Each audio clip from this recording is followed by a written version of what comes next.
All right, let's get cooking.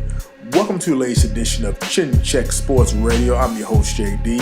I want to thank you all for taking the time out to join us. And as always, we welcome any suggestions, feedback, comments, and criticisms, which improves the quality of our program, which ultimately improves your listening experience. Once again, before we get started, we want to send you all our well wishes during the current pandemic of COVID-19. We know that it is a very trying and stressful time, and as we always say, it is the uncertainty that fuels our anxiety. But let us continue to do what we have to do to slow the spread of this virus, which is by practicing the proper safety measures, which includes washing our hands, wearing our masks, practicing social distancing. So let's continue to do our part. And if we at Chin Check Radio can serve as a distraction with everything that's going on, then that's something that we will continue to do. We want to thank you all for your tremendous support. Again, we get a lot of good feedback every now and again that people stumble upon our program or are told about our program by a friend, and they like our content, they love our passion, and they love the things which we talk about. And lastly, I want to send a very, very special shout out to a beautiful Mrs. Ashley Wilson back in my home state of New Jersey, for she will be celebrating her 1-year-old birthday soon, and that is something that we are very proud of. Wesley and Monica, my little brother and my sister-in-law, you know, we love you very much over here. And to Mrs. Ashley, we wish you a very blessed, happy, eat plenty of cake, have cake on your face, first birthday, and we definitely hope that you enjoy all the gifts that we sent you. So definitely puts a smile on my face to send a birthday shout out. Now on this broadcast, we wanted to do our review of the recent fight between newly crowned champion Teofimo Lopez and former champion Vasiliy Lomachenko. Now we did our preview for the program, and we definitely picked Lomachenko, being that he was a more named fighter. Lopez was only seen as a harder knockout puncher, while Lomachenko was seen as more of a classical boxer with better foot movement and lateral movement. So that's why we picked Lomachenko. But we also noticed that Teofimo Lopez Sr., the father and trainer of Lopez Jr., did notice that Loma tended to move to his right a whole lot, and I thought came up with a good strategy to try to stop that. So clearly the father didn't think that he was going to just knock out Lomachenko.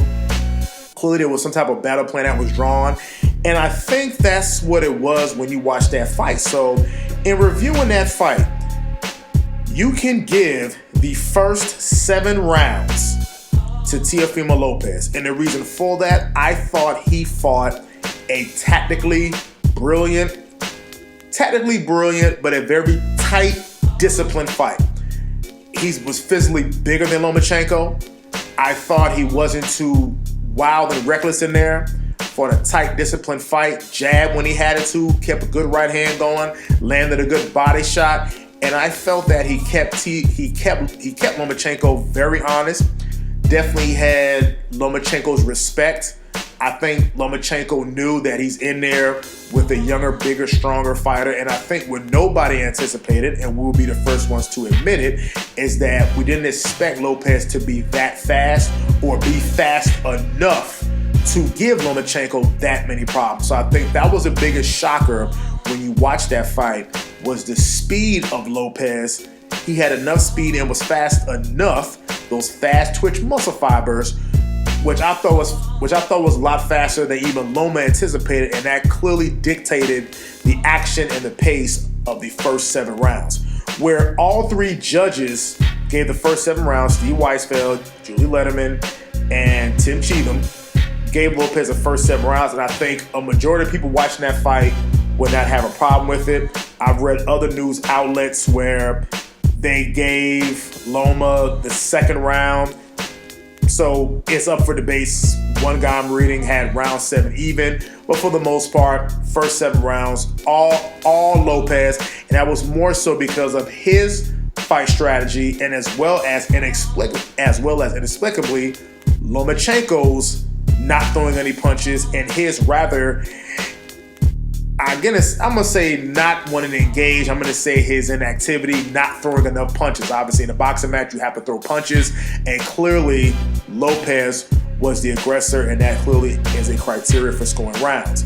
Now, as all great champions do, they know how to make adjustments and have a high boxing IQ, and they're able to switch gears, which is what Lomachenko did in the 8th, 9th, and 10th round, and even the 11th round. So pretty much from the 8th to the 11th round, you feel the momentum start to shift, where Lomachenko no longer stood at the outside.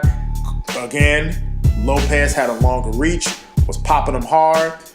I'm not going to say hurt him, but definitely got his attention and definitely got his respect. Well, now Loma, being the great champion that he is, decided to make adjustments, now stand toe-to-toe with this kid, get into Lopez's face, find his rage, and pretty much stand toe-to-toe.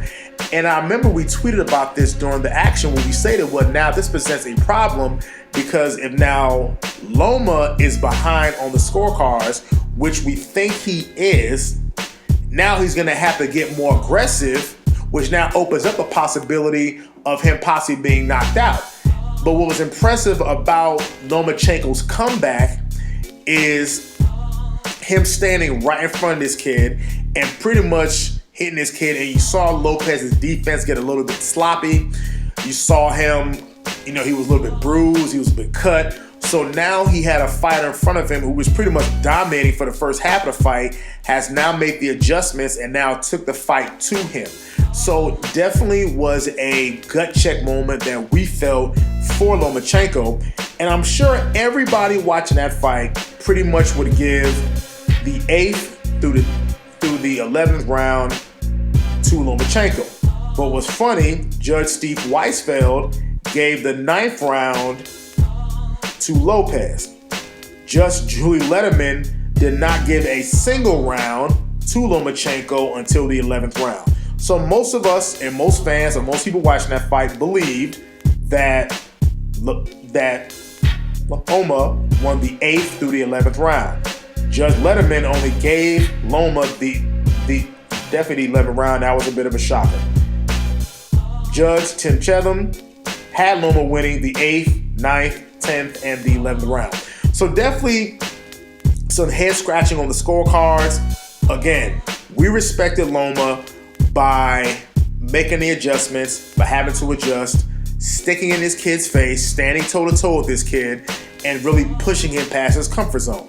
Now, I want to go back to a couple of fights, and I mentioned this before, Evander Holyfield and Riddick Bowe. Evander fighting a younger, bigger, stronger fighter, a guy who seems to have more punching power, hoping to push this young man to his comfort zone, get him into those, quote, deep waters in those rounds, and Holyfield wound up losing the fight. Same thing with Bernard Hopkins and Jermaine Taylor, the first fight back in July of 2005. Now, Holyfield and Bowe was in 1992. Hopkins and Taylor won was in 2005. And Bernard Hopkins, again, with a younger, bigger, stronger fighter in front of him, coasted pretty much the first 6-7 rounds while the kid is piling up points. Again, you also have to win rounds. The kid is throwing punches. He's piling up points. Bernard makes a strong comeback, almost knocks the kid out. But again, he loses the fight. And this is where Taylor, quite frankly, holding on for the last maybe 4 or 5 rounds, where if it was a 15-round fight, Taylor would have been knocked out. But obviously at that time, and still today, fighting under 12-round rules. So sometimes these champions don't just think that you're going to wear a young fighter out and get him into deep waters, and then at that point, you'll be able to knock him out. It can happen, but I'm looking at 2 major fights that I've watched in my lifetime where you had established great champions who kind of made that bad gamble on a young, stronger fighter and wore him out. Now, of course, if you look at Muhammad Ali and George Foreman, Muhammad Ali famously said that if he can get George Foreman past his 6th and the 7th round, his parachute won't open. He doesn't have the lung capacity, i.e. the physical fitness, to keep going. So I'm sure if we can have a good boxing debate, there's arguments on both sides for a wily champion to exhaust the bigger, younger, stronger challenger, and times where the bigger, younger, stronger challenger has been champion. Now, here's where my respect for for Lopez went up. Not even counting what he did in the first 7 rounds. 12th round. Some can make an argument, especially the ESPN announcers, Andre Ward, Joe Tessitore, and even the people's scorecards that I'm looking at. There were some people that felt that fight was even going into the 12th round. There were people that felt that, even myself, that the momentum now has totally gone to Lomachenko. So now how is Lopez going to respond? Is Lopez going to rest on his laurels? Is he going to go on his bicycle and box and move? His father, even Lopez Sr., told him, you've won the fight and just box. And for Teofimo Lopez, on the biggest fight of his career, biggest stage of his career, COVID be damned. And just imagine now with that type of excitement, us viewers watching at home, watching on streaming services, we kind of want pins and needles to how that last round is going to go. So can you imagine in a huge crowd like that what the reaction would have been to Lopez winning the early rounds, Lomachenko coming back, sweeping some of the late rounds. So now we go into the 12th round where you can make an argument that the fight was on the line. I didn't think it was, but there was some palpable excitement going into that last round. And Teofimo Lopez sucked it up, stood there, and I thought traded with Lomachenko, landed hard punches, hard shots, and clearly won that 12th round. This kid did not wilt under pressure. He sucked it up. He had been beaten and battered from the 8th to the 11th round. And in the 12th round, he came back. He sucked it up. He did what he's supposed to do. And he truly showed the moxie of a world champion where you push to the brink. One great champion has made adjustments. Now he made the adjustments. He realized, okay, I'm not going to box. I'm going to stand there and trade. And that I was very impressed by that kid at the age of 23 years old. Again, you have one guy's 23, though. The other one is 32 with all the experience. And for him to get up there at 23 years old and turn back Lomachenko's advance, reverse the momentum in that fight, that's what we call doing it the right way. And I think even though people have issues with some of the scorecards, even Julie Letterman's scorecard, but clearly the right fighter won that fight. And for this kid at 23 years old to hold 4 titles, to beat the regarded #1 pound-for-pound fighter in the world, some people might have Canelo in front, it's all relative and it's all, but this kid clearly beat one of the top fighters in the world at a relatively young age. And I do like the commentary by Tim Bradley, who was saying that Lomachenko needs to step up the attack in the early rounds. Andre Ward, on the other hand, was saying, well, it's going to take him a while to warm up. And Tim Bradley was like, well, he's still losing the fight. He's losing rounds. So let this be a lesson to you wonderful, great champions that we enjoy watching. You kind of have to win rounds. You need to throw punches, and that's just what it was. And looking at the final punch stat numbers here, you have Lomachenko throwing 321 punches, landing 141 for a 44% connect rate. Teofimo Lopez threw 659 punches, landed 183 at a lower connect rate. 34 body shots for Lopez, 20 for Lomachenko. So that's clearly Loma not being very active versus Lopez, who's very active. And we're talking throwing twice as many punches in the fight. That's how you're going to win boxing matches. That's how you win rounds, and you ultimately win boxing matches. So congratulations to Teofimo Lopez. Very, very impressed by the young man. Again, especially what he did in that last round with all the momentum on the side of one Lomachenko. You know, he's tired, he's battered, he's beaten. His defense has got leaky since being pushed to that brink. And for this kid to come out and take it to Lomachenko, win that 12th round decisively. It wasn't a split, close 12th round. He won the 12th round decisively. So this kid at 23 years old is set for big things. I know, he's saying that it shouldn't be a rematch because when they signed a contract, it wasn't a rematch clause in the contract because they were hoping that he was going to lose the fight. Son, I understand that. Maybe you're frustrated. I know your dad was telling everybody after the fight, I told you all, I told you all, it happens in boxing. We might pick one guy who's universally regarded as a better fighter, and we think he's going to beat said fighter. It happens. That's why it's called upsets. My personal opinion, why not give the guy a rematch? It's definitely going to be big money. Well, now with no COVID, I don't know how the fight purses are going to work now. So that's something for the managers and the promoters to work the numbers out. Me personally speaking, I don't see what would be any different in the rematch.